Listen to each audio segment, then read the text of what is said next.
Chapter 4 Pure Devotion. Love, faith, loyalty, and obligation to Guru and God is devotion. Sai Baba always insisted on simplicity and purity in devotion. Devotion is the easiest way in Kali Yuga to obtain mercy of Guru. Sai Baba used to say that where there is dedication and purity in devotion, Guru's blessings flow automatically. Guru does not want anything from disciples but except that they should follow his teachings and instructions. Sai Baba always said, Shraddha and Saburi are the two essential qualities of pure devotees. Shraddha is firm faith and Saburi is patience and perseverance in Guru. Make me the sole object of your thoughts and actions, and you will no doubt attain Paramartha, the spiritual goal of life.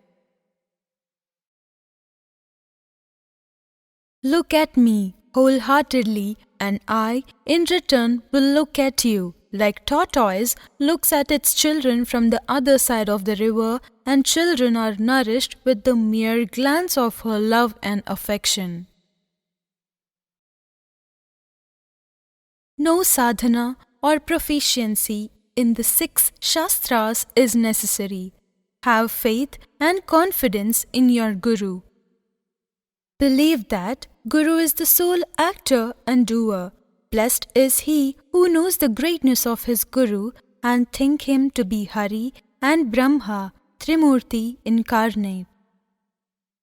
Pure devotion has no religion, neither it is restricted to a particular person or community. Sai Baba has always taught to perform pure devotion, the relevant teachings of which is derived from the 4 interesting Katha stories of Sri Bhakt Leelamrit, authored by poetic saint Sri Dasaganu Maharaj, the essence of which is as follows.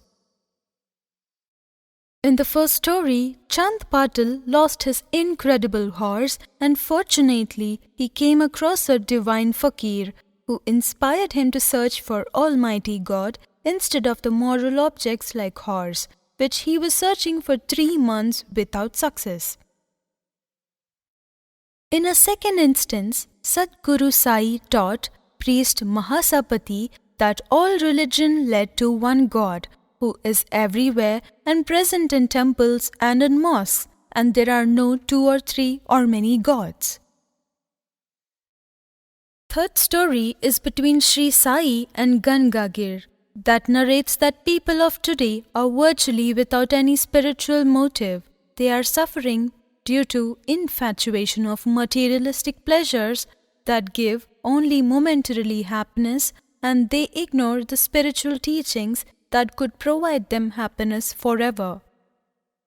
In the last story, Sai Baba instructed to observe care and perfection in meeting devotional commitment and not make any mistakes like Pundalik Rao made offense by consuming the coconut that was sent as an offering to Sri Sai by another saint, Vasudevanand. With the heartiest prayer to Sai Baba, we begin the 4th chapter, Pure Devotion, that will enhance our faith and devotion to God. Jai Sri Sai Gyaneshwari. Pure Devotion, Chand Patil Sri Sai Katha. Chand Patil was a rich Muslim headman of the village Dhupkera, located 32 kilometers south of Aurangabad. He lost his precious horse 3 months ago. He tried his best to find it without any success. One day, he was passing through thick forest, returning to his home. On the way, he met a wondrous young fakir who astonished him with miraculous powers. Following instructions of fakir, he also found his lost horse. Fortunate Chand brought divine fakir to his native place, from where fakir moved to Shirdi with the marriage crowd. Since then, Shirdi became the permanent dwelling place of divine fakir Sai Baba. This was a historical moment and the beginning of the fresh wave of belief and devotion to God. One day, a Muslim villager was passing through the dense forest of Aurangabad. He was returning to his home village named as Dhupkera. His name was Chand Patil. He had lost his horse about 3 months ago and he was wandering from place to place in the forest in search of his lost horse, but without any success. Chand Patil abruptly saw a young fakir sitting under a mango tree. He was astonished to see someone there and instantly different thoughts flashed in his mind. How could a young person at such an early age living in this dense forest? Who could he be? Was he a savior who rescued people who are lost in the forest, or is he an ascetic who had gone to the forest of intense meditation? Another thought came to his mind, that this is a lonely forest and humans cannot survive in it. This person, though looking like a fakir, could not be human. Was he the deity of this forest? Or maybe he is some demon or ghost, or his misfortune, which is in the form of fakir, to deceive and later attack on him. After some more thoughts, he came to the conclusion that the person sitting could not be a human and some unfortunate incident is going to happen then, and it is better that he must run away to save his life. With these different thoughts in mind, he decided to flee from there. Seeing Chand Patil trying to run, the fakir said loudly, "I am not the ghost nor the deity of the forest. The truth is that I am just a simple fakir and I have come here to take some rest under this tree. Don't get scared of me and don't be afraid. Come and sit with me. We will together smoke some chillam, clay pipe." Hearing the voice of fakir, Chand Patil was little relieved. He gained back some confidence. He felt that he had survived the biggest attack on him. He slowly and reluctantly came closer to the fakir and sat down near to him. He then crushed the tobacco and filled the chillam with it. He then covered the chillam with his wet cloth. After making the chillam ready to go, Chand said to the fakir, "The chillam is ready, but I don't have a burning charcoal to put over it.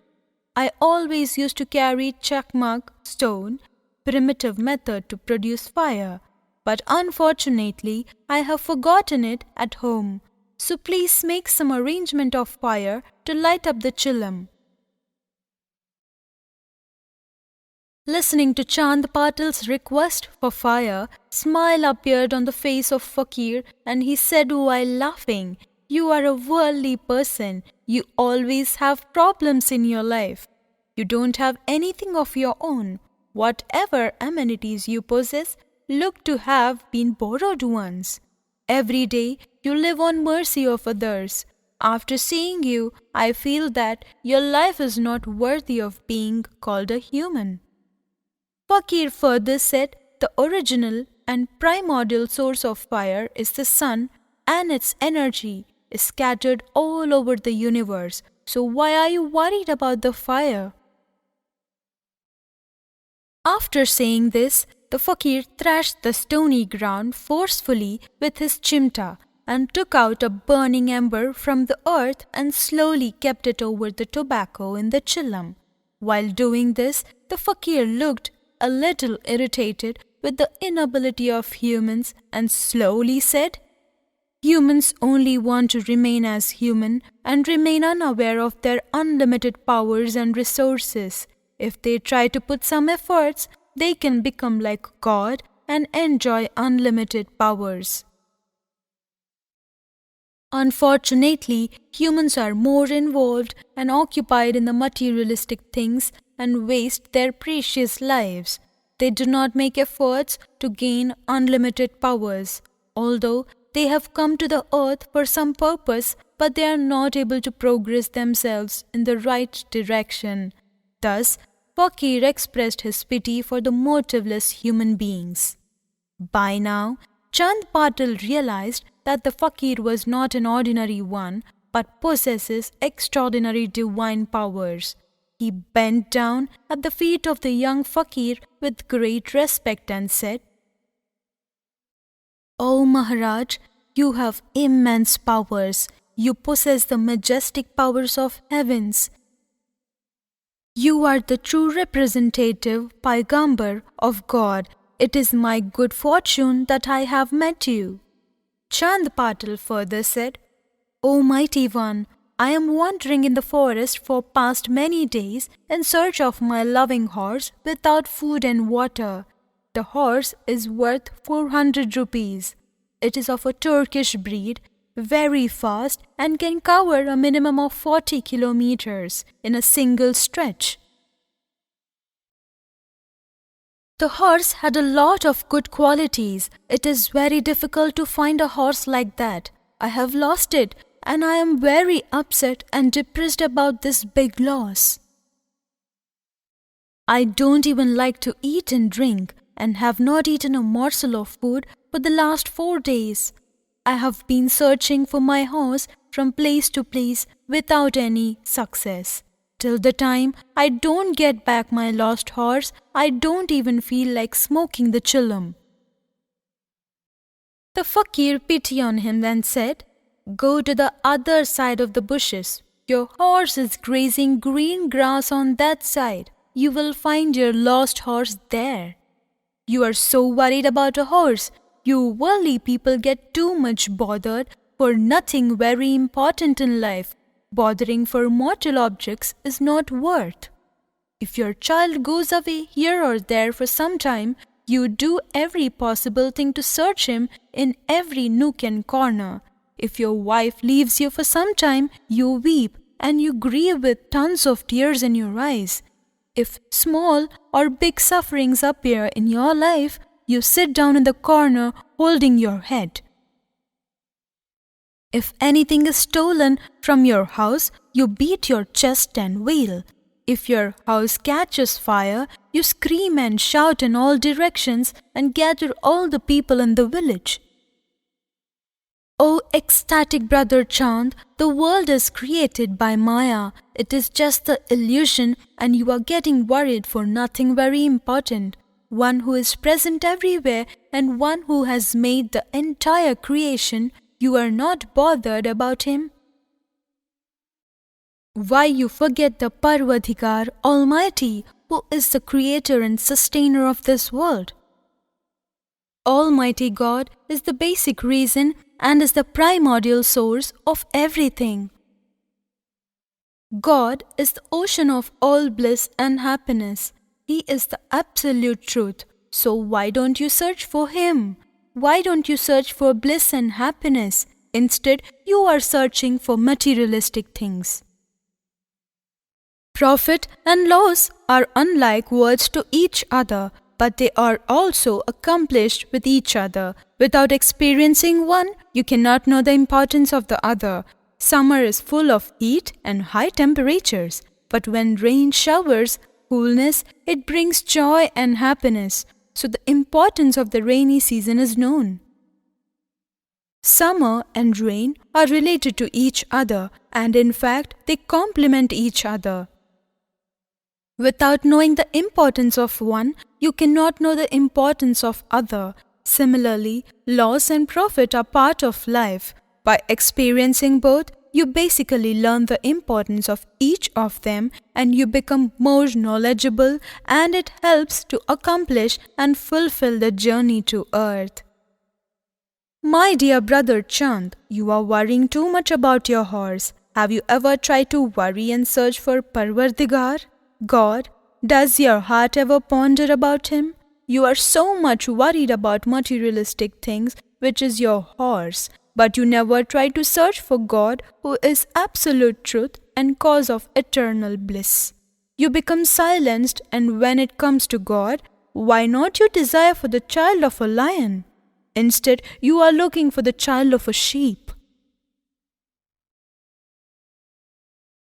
Listening to the continuous request of invitation by Chand Patil to come to his home village at Dhupkera, the young fakir laughed and said, "Oh brother Chand, I am a fakir, meditative and ascetic.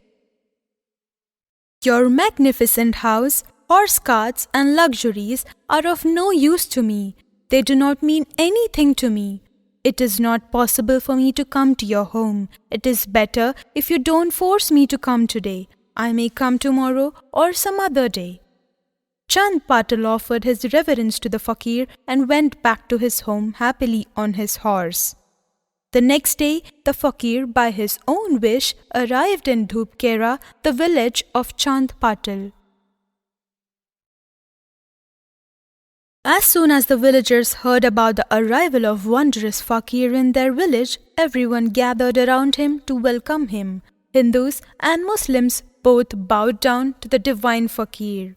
Muslims sensed that the fakir was a great awliya, Muslim saint, and Hindus felt that the fakir was an incarnation of the Almighty.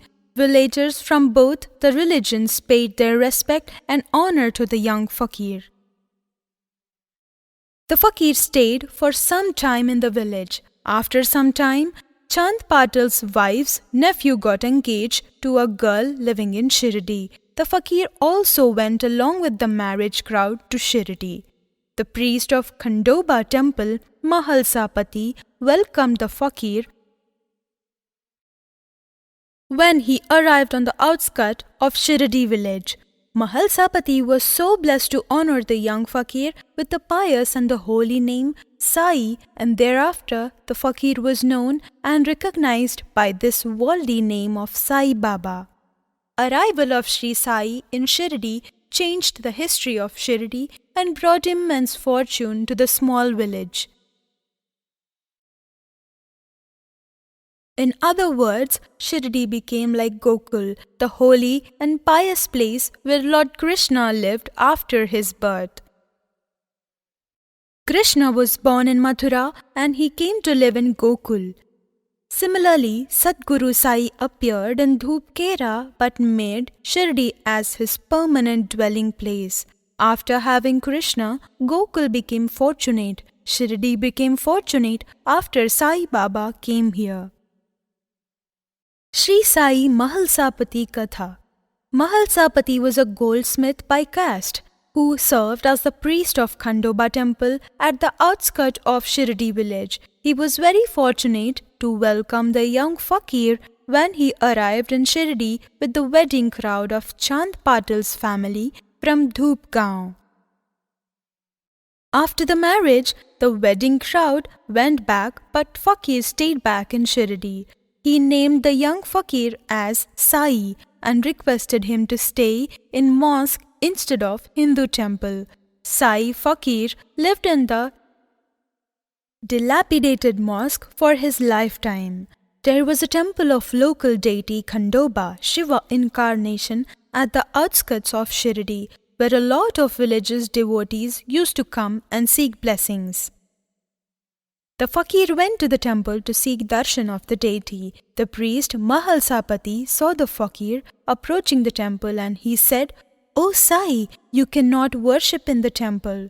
The temple is a worship place of Hindu and it is not a place of worship for a Muslim.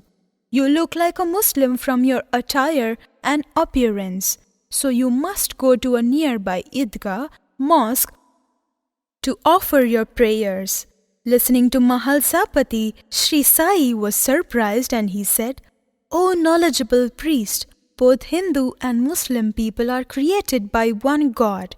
Hindu and Muslim words might look different, but they are actually the same and have no difference in the eye of God. Noble people who believe in God do not differentiate between them and do not bother with such irrelevant matters.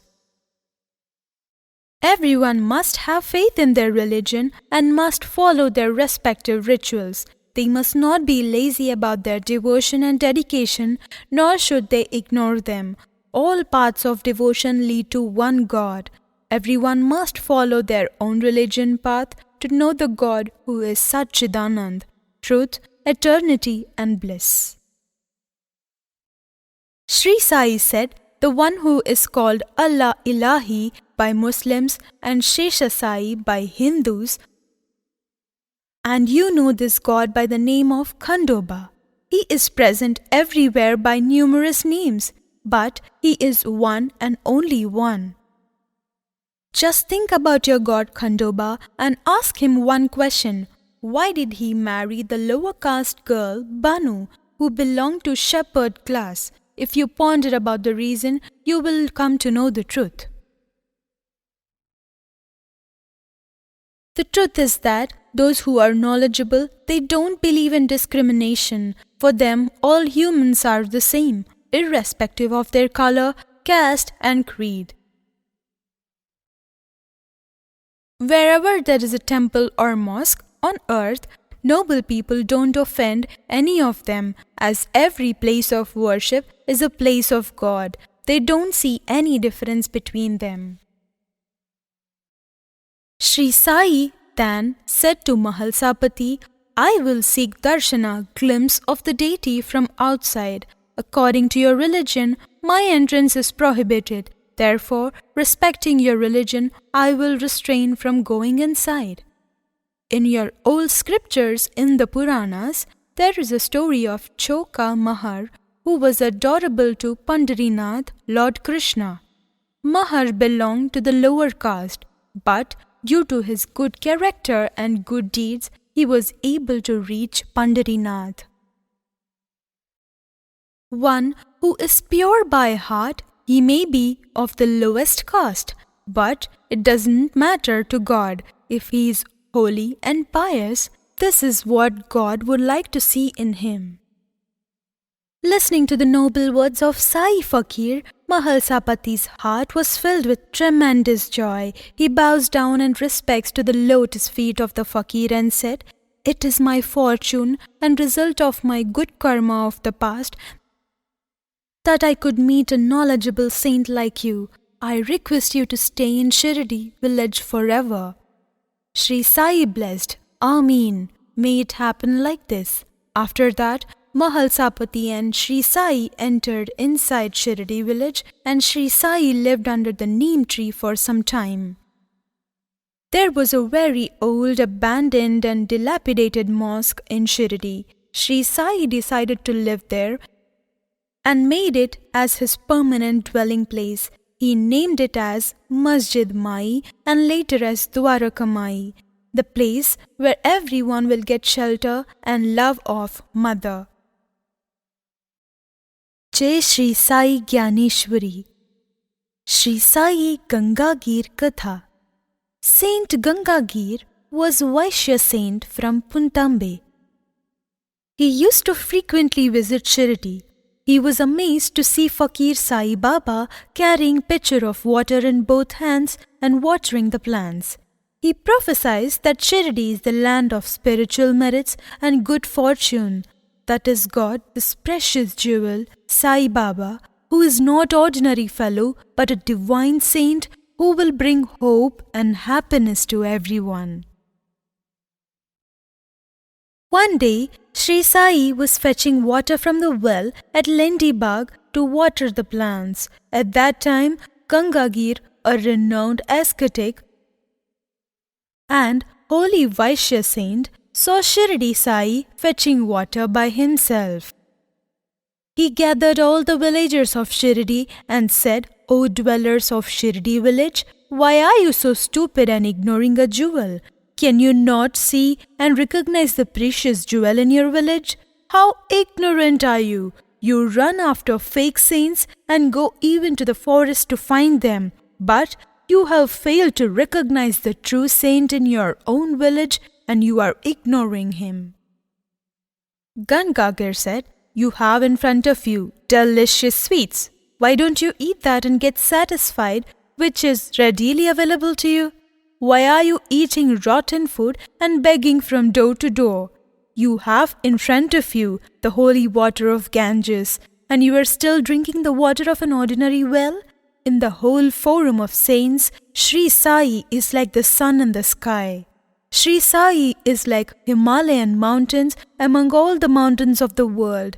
In order of all the saints, He is supreme among all spiritual masters.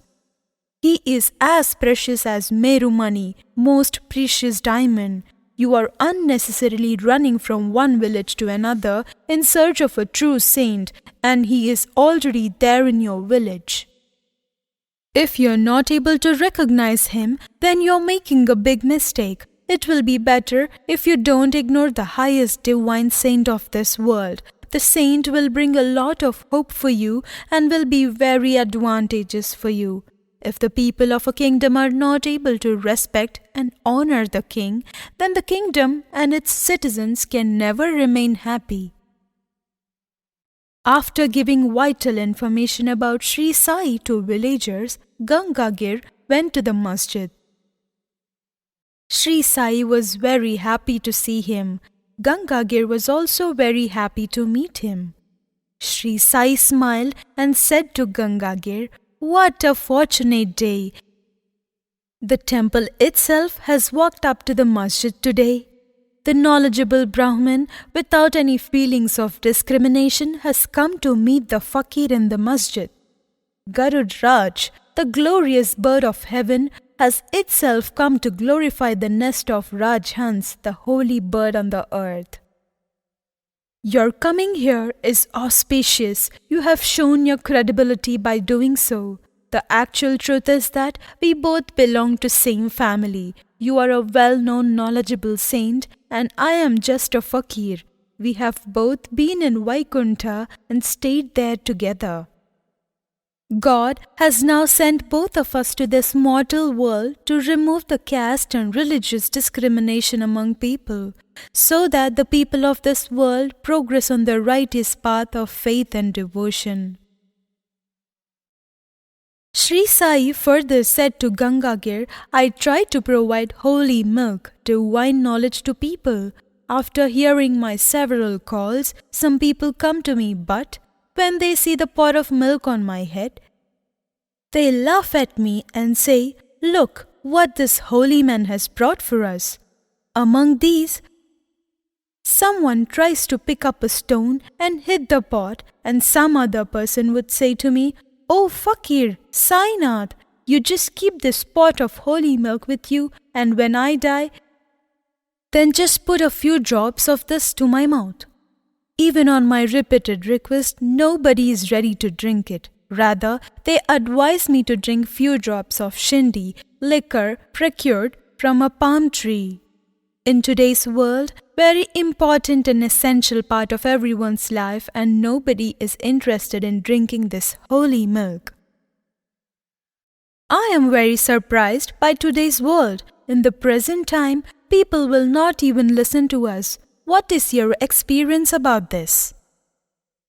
Sri Sai said, "After my insistence, some tried to drink the holy milk. But due to its healthy, nutritious ingredients, spiritual nectar, they became uncomfortable and unconscious. They did not like it and so could not enjoy it. After all, they went back for drinking the royal glass of shindi and were very happy to be intoxicated again. Intoxication of worldly pursuits.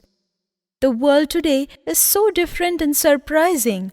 We are carrying holy water in our hands for the benefit of worldly people and asking them to drink it and become immortal. But nobody is interested to listen to us. They ignore us and instead opt for intoxicating drinks even if they die after drinking it.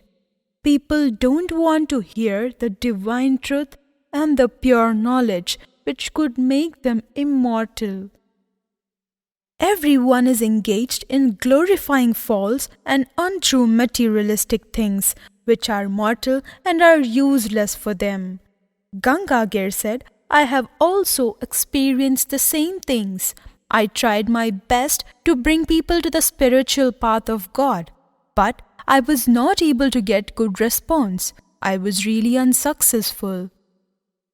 After evaluating the pitiful situation of this world, I felt that we should not be proud of carrying the holy milk on our heads, as there is no one who is willing to accept it gracefully. So finally, I decided to stop thinking about this, and I have diverted myself into a different direction. After hearing disappointing statement of Gangagir, Sri Sai took both of his hands in his hands and said, "O honorable saint, our job is the spiritual welfare of these worldly people. We must continue to do our efforts with a pure heart. We should do our best to educate them, remove their ignorance and make them aware of the reality and help them to grow spiritually. We know that this is the mortal world where people born to die due to their greed and desire and ignore the teachings of saints who can make them immortal. Even then, we must continue our efforts for which God has sent us to this earth. Whoever will wish to die will die. Whoever will wish to be drowned will be drowned in the worldly ocean. Whoever wishes to live will live, and one who is committed for liberation will be awarded liberation. One who desires shindi will get shindi. One who desires holy milk will surely be blessed with the holy milk. Jai Shri Sai Gyaneshwari. Shri Sai Vasudevanand Pundalik Katha.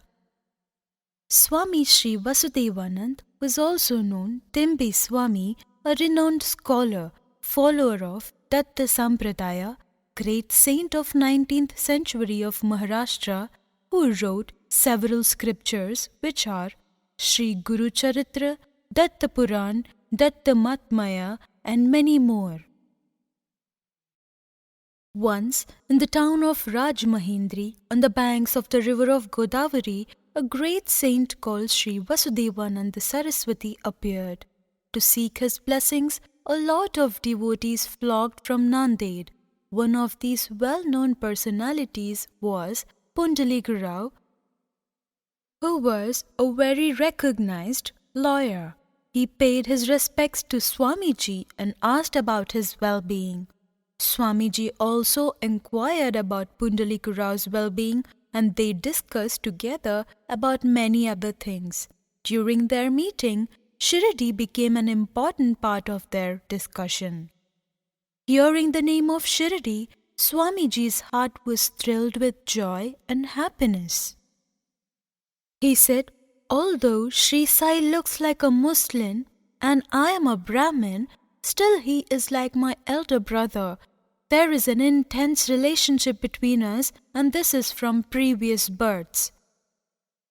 The fact is that both of us were saints in earlier times, and this will continue for many centuries. So, discrimination between caste, creed, and religion is only due to ignorance and lack of proper knowledge." Swamiji further said, "Do Hindus have 3 ears and Muslims have 3.5? Discrimination due to religion is incorrect and is an offense. What I am telling you, Pundalik, is true and do not doubt about it. Sri Sainath Maharaj is a divine saint and is my elder and merciful brother. Have you ever been to Shirdi and obtained his blessings? If you have not, then immediately go there and seek his blessings." Listening to Swamiji, Pundalik Rao folded his hands and said that he would definitely go to Shirdi within a month and seek darshan and blessings of Sri Sai. Swami Vasudevanand then said to Pundalik Rao, "Listen carefully."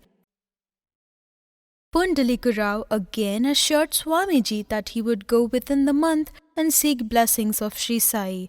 He took the coconut with care from Swamiji and said that he would present it to Sai Baba with great respect.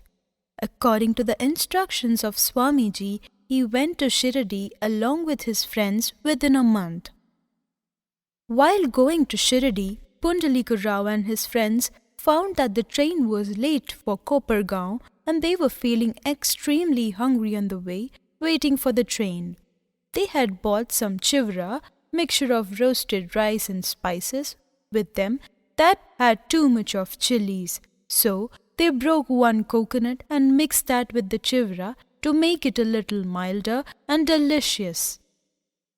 Pundalik Rao forgot that the coconut they had broken was given by Swamiji, which was meant to be offered with respect to Sri Sainath in Shirdi.